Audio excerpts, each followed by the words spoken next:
प्यार, रोमांस और अधूरी सी ज़िंदगी।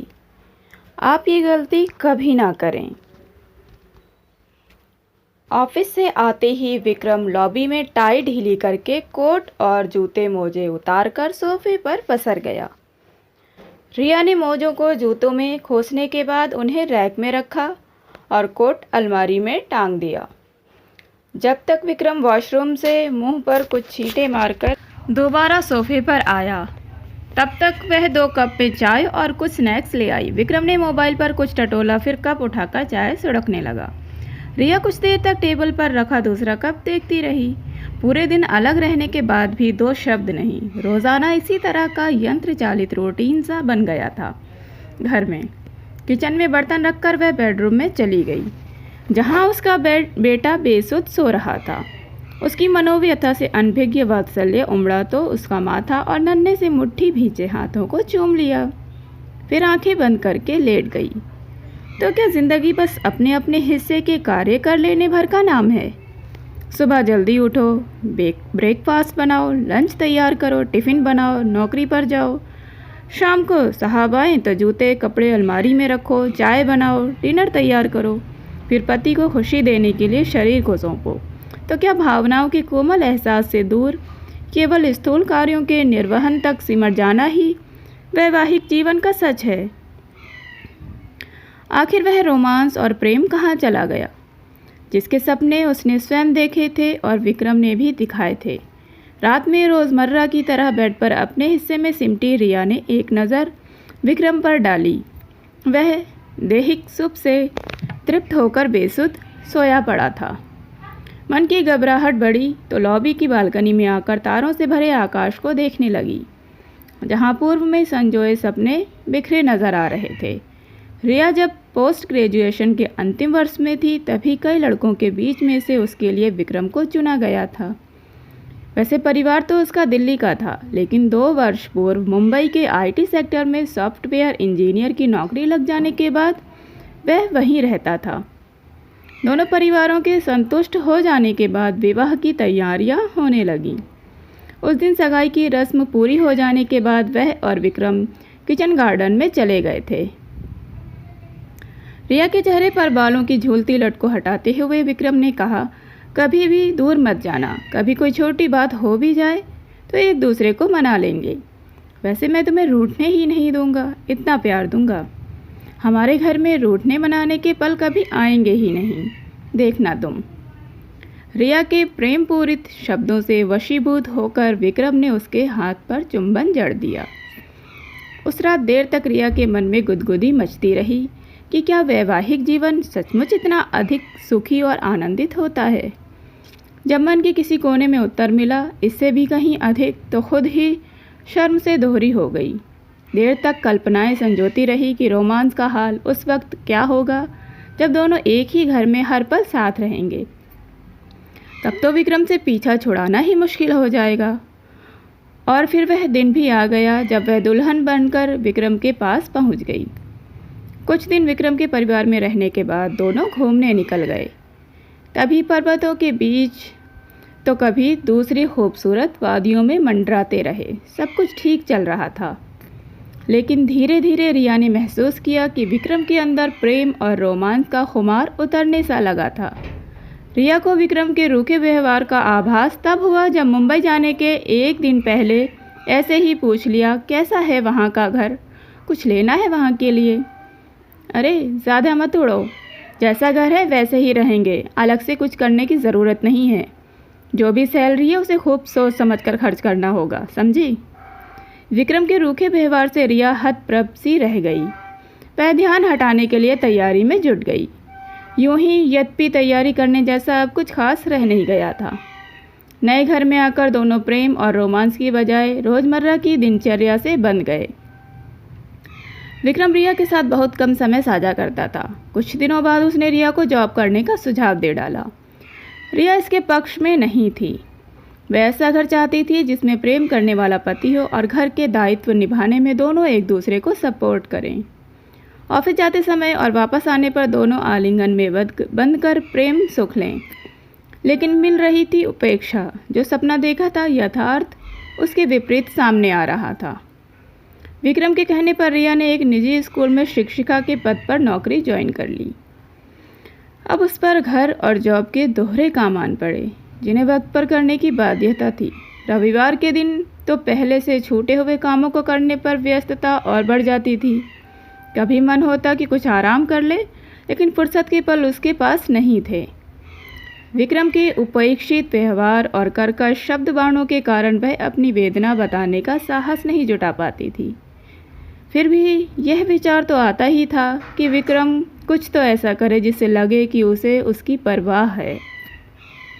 इसी भावना से वशीभूत एक रविवार की सुबह विक्रम का कंधा हिलाते हुए कह बैठी, मन भारी हो रहा है, चाय बना दो।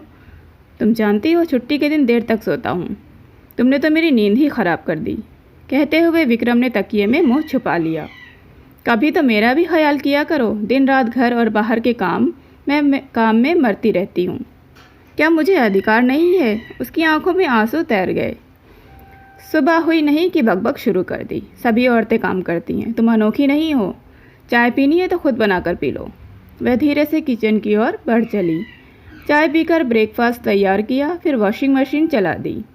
इसी बीच विक्रम उठा तो सीधे बाथरूम में घुस गया। ब्रेकफास्ट लेने के बाद जब रिया मशीन से कपड़े निकालने लगी तो विक्रम ने मोबाइल पकड़ लिया। उसने डरते डरते कहा, ज़रा कपड़े फैलाकर टांग दोगे? सारा काम तो मशीन कर देती है, अब कपड़े फैलाने टांगने के लिए भी एक आदमी चाहिए। उन औरतों से पूछो जो नल से पानी निकालकर हाथों से कपड़े धोती हैं, और यहाँ सारी सुविधा है तो भी नखरे नहीं मिलते। लोग ठीक ही कहते हैं, पत्नी को ज़रा सा मुँह लगाया नहीं कि वह सिर पर चढ़ जाती हैं। रिया ने आगे कुछ नहीं कहा, चुपचाप मशीन से कपड़े निकालने लगी।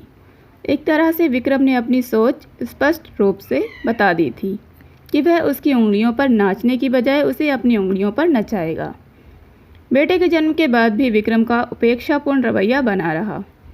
यद्यपि रिया ने किसी सीमा तक परिस्थितियों से समझौता कर लिया था, फिर भी लगातार तनाव और थकान के कारण सहजता खोती जा रही थी। इसका परिणाम यह हुआ कि उसके और विक्रम के बीच जब तब वाक युद्ध होने लगा। दोनों की जॉब के कारण बेटे को छोटे बच्चों की देखभाल करने वाली संस्था में छोड़ा जाने लगा। विक्रम से पहले स्कूल से लौटने पर वह बेटे को साथ ले आती। दिन भर दूर रहने के बाद बेटा रिया से चिपटा ही रहता। वह जैसे ही उसे लिटाती वह ज़ोर ज़ोर से रोने लगता। 1 घंटे बाद जब विक्रम आता तो सोफे पर पसर कर चाय का फरमान कर देता। तब रिया को रोना आ जाता। आखिर एक दिन चाय के आदेश पर उसके सब्र का प्याला छलक ही उठा। बेटे को विक्रम की गोदी में पटक कर बोली, इसे संभालो तब तो चाय बनाऊं। कमाल है, तुमसे छोटा सा घर नहीं संभाला जा रहा। दूसरी औरतों को देखो, भरे पूरे परिवार को संभालती हैं और उफ तक नहीं करती। मुझसे नहीं होगा। नौकरी करो, खाना बनाओ, बच्चा संभालो, दूसरे काम करो और तुम्हारे नखरे भी उठाओ।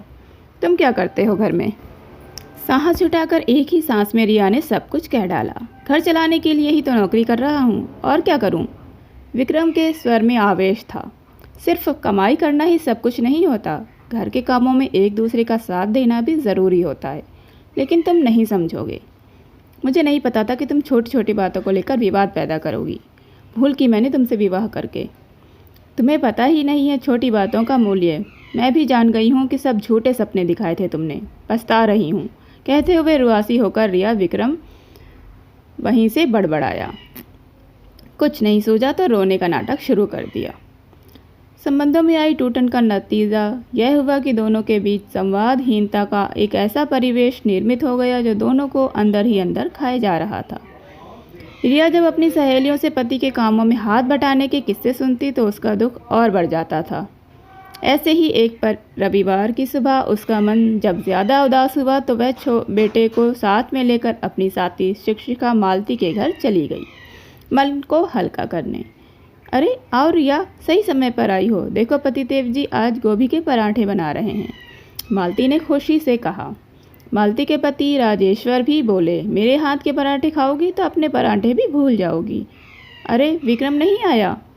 फिर उन्होंने तुरंत मोबाइल पर विक्रम को अपनेपन से भरी डांट पिलाई। कहा, कहाँ हो यार तुम, जल्दी आओ, मैं तुम्हारे लिए गर्मा गर्म पराठे बना रहा हूँ। विक्रम के आने पर राजेश्वर ने उसे फिर प्यार भरी खरी खोटी सुनाई। अजीब आदमी हो, तुम्हें तो रिया के साथ आना चाहिए था। विक्रम की समझ में नहीं आ रहा था कि क्या उत्तर दे। जब अपराध बोध प्रताड़ित करने लगता है तो शब्द मौन ही हो जाते हैं। वह चुपचाप कुर्सी पर बैठ गया। उसे ये देखकर बड़ा अजीब लग रहा था कि राजेश्वर पराठे बना रहा है और वह भी खूब रुचि के साथ। भाई साहब, भाभी जी से भी कुछ मदद ले लीजिए, रिया ने खामोशी को तोड़ते हुए कहा। राजेश्वर कुछ कहते उससे पहले ही मालती बोल पड़ी। अरे मैं तो कह रही थी, लेकिन ये माने तब ना। कह रहे हैं कि पत्नी की सेवा करके थोड़ा पुण्य हमें भी कमा लेने दो। मैंने भी सोचा जब ये स्वयं ही पत्नी सेवा में लगे हैं तो फिर मैं भी क्यों ना आराम से बैठूं। फिर जोर से हंसने लगी। राजेश्वर का व्यवहार देखकर विक्रम के मन में हलचल होने लगी। उत्सुकता बढ़ने पर रहा नहीं गया तो पूछ बैठा, भाई साहब आप घर के सारे काम कर लेते हैं? जी साहब, सारे काम। मिल बांट कर काम करते हुए जीवन नैया चले तो उसका आनंद ही कुछ और है। विक्रम को क्या बता रहे हो, तुमसे ज़्यादा काम करता होगा, कुछ सीखो उससे। मालती ने राजेश्वर को सुई चुभो दी। इस पर सभी हंस पड़े, लेकिन विक्रम की हंसी में फीकापन था। नहीं भाभी जी, सच तो यह है कि मैं घर का कुछ भी काम नहीं करता हूँ, सब रिया ही करती है। आत्मग्लानि से भरे विक्रम के मुंह से सच्चाई निकल ही पड़ी। अरे यार, प्रेम संबंधों में अपनेपन का एहसास दिलाती छोटी छोटी बातों का तड़का नहीं लगेगा तो रोमांस में स्वाद कैसे आएगा। तुम्हारी तरह हम दोनों भी जॉब में हैं, बच्चे बाहर पढ़ रहे हैं, घर में 2 ही प्राणी हैं। ऐसे में मिलजुल कर काम नहीं करेंगे तो फिर ये घर ही नहीं रहेगा, मकान बन जाएगा। सच बताऊं विक्रम, आपस में छोटे छोटे कामों में एक दूसरे का हाथ बटाने से जो खुशी मिलती है वह कहीं नहीं मिल सकती है तो ये छोटी सी बात, लेकिन इसका मूल्य बहुत बड़ा है। इसी से घर में प्रेम, रोमांस और आनंद बना रहता है, राजेश्वर ने कहा और किचन की ओर बढ़ चले। मैं भी देखूं कहीं पराठों का कबाड़ा ना कर दें। आप बैठो, बस अभी आई, कहती हुई मालती भी किचन में घुस गई। राजेश्वर और मालती के व्यवहार से विक्रम और रिया को लगा जैसे वे बहुत हल्के से हो गए हैं। संवादहीनता से उपजा भारीपन कहीं तिरोहित हो गया था। दोनों एक ऐसे नए संसार में प्रवेश कर गए थे जहाँ कोई अंतर नहीं था तो बस अपनापन, प्रेम और रोमांस। विक्रम के अंदर वर्चस्वता का भवन ढहता जा रहा था। मन में सवाल कौंधा, क्या अकारण संवादहीनता को ओढ़कर घुटन भरे पलों को जीने का नाम ही जीवन है? उत्तर मिला नहीं, बिल्कुल नहीं। उसे लगा जैसे उसने रिया के जीवन की खुशियों का बहुत बड़ा हिस्सा छीन लिया है। इसका प्रायश्चित अपनेपन से उसका विश्वास जीतकर ही किया जा सकता है।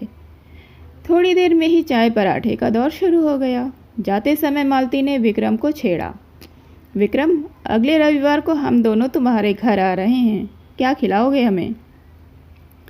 विक्रम कुछ कहता उससे पहले ही राजेश्वर बोल पड़े, देखो बाहर से तो कुछ लाना मत, बस घर में ही कुछ बना लेना।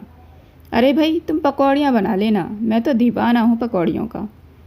रिया, तुम इसे ट्रेन कर देना। इस पर जब सब ज़ोर से हंस पड़े। जी बिल्कुल, मैं ही बनाऊंगा और देखना बहुत स्वादिष्ट बनाऊंगा। इस बार विक्रम ने खुलकर ठहाका लगाया। घर पहुंचने पर रिया गोदी में सो रहे बेटे को बेड पर लेटाकर किचन की ओर बढ़ी ही थी कि विक्रम उसे बाहों में उठाकर दूसरे कमरे में ले आया।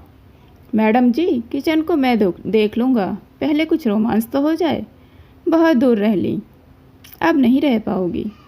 रहना ही कौन चाहता है? भावुकता के अतिरेक में रिया की आंखें भर आईं। बहुत दुख दिया है ना मैंने? मेरी सोच गलत थी। देखो, तुम नौकरी छोड़ दो, मैं हर पल तुम्हारे साथ गुजारना चाहता हूँ, मुझे माफ़ कर दो। विक्रम इतना ही कह पाया क्योंकि रिया के होठों ने उसके होठ को बंद कर दिया। फिर दोनों बेड पर गिर पड़े और प्रेम रस में डूब गए। कहानी आपको कैसी लगी कमेंट करके ज़रूर से बताएं। चैनल पर अगर नए हैं तो प्लीज़ मेरे चैनल को ज़रूर से सब्सक्राइब करें, ये बिल्कुल फ्री है। दोस्तों में शेयर करें, वीडियो को लाइक करें और कमेंट करना बिल्कुल ना भूलें। Thank you, thanks for watching.